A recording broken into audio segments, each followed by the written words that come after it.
Well, the recommendations I'd give to a first-time candidate running is to speak from your heart, speak with passion about the things that you care about. And certainly in this day and age, more and more of us care passionately about the health of this earth, the health of our land, our water, our air. It is the one story without reference. There's been a false choice put forward, a dichotomy, an either-or choice, that either we're going to have a healthier environment or we're going to have a healthier economy.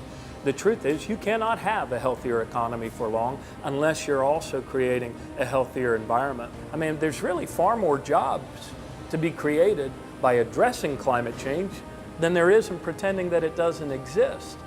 The great anxiety in the politics of here and now is people's concern for their own jobs, their own livelihoods, and by extension that of their neighbors in their home place.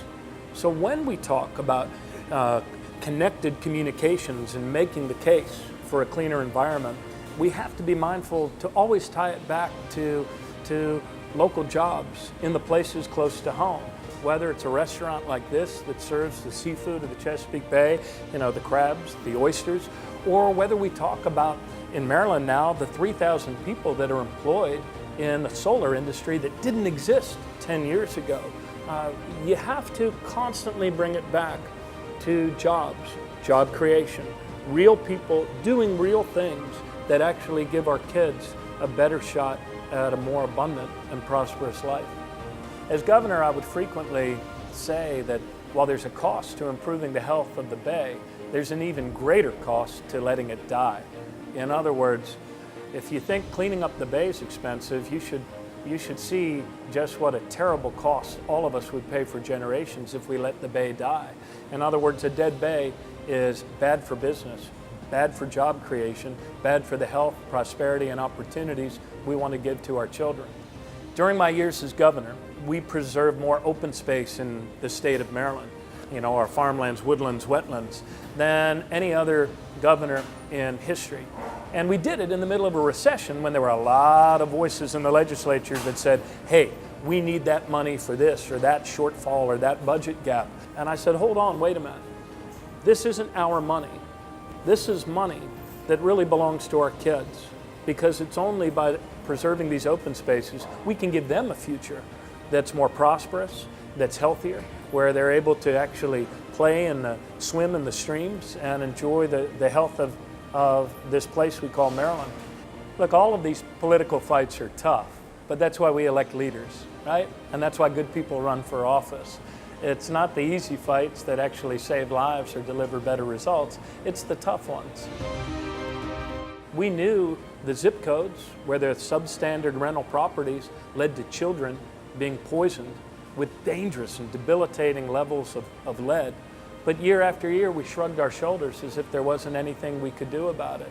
So we came to the conclusion that the reason that lead poisoning happens year in and year out is because we don't do anything about it.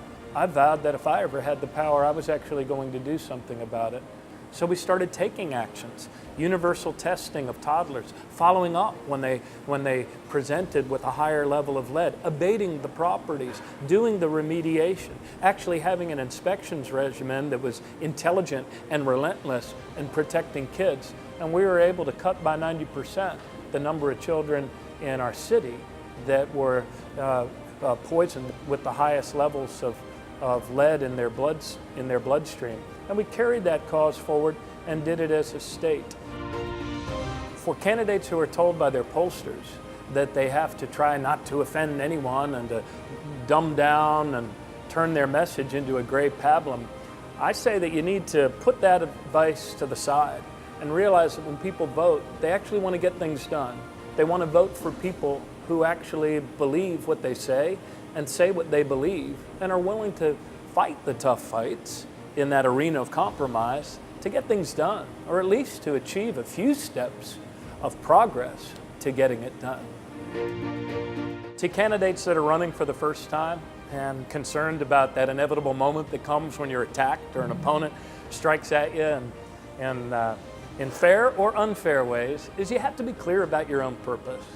If you're clear about why you're doing what you're doing, and you keep the focus on the best interests of the people that you're seeking to serve, then you're able to absorb those blows and realize that this is the price you're willing to pay on their behalf.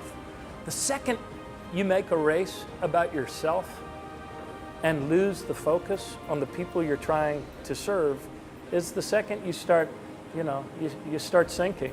You have to keep it all about the people you're serving.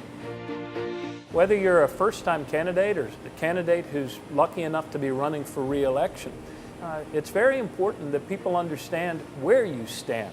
They might not even agree with you on every tactic or strategy to achieve that end, but if they know where you're headed, what your true north is, they can support that, and they can suspend their disbelief and actually come along with you and be a part of making things better.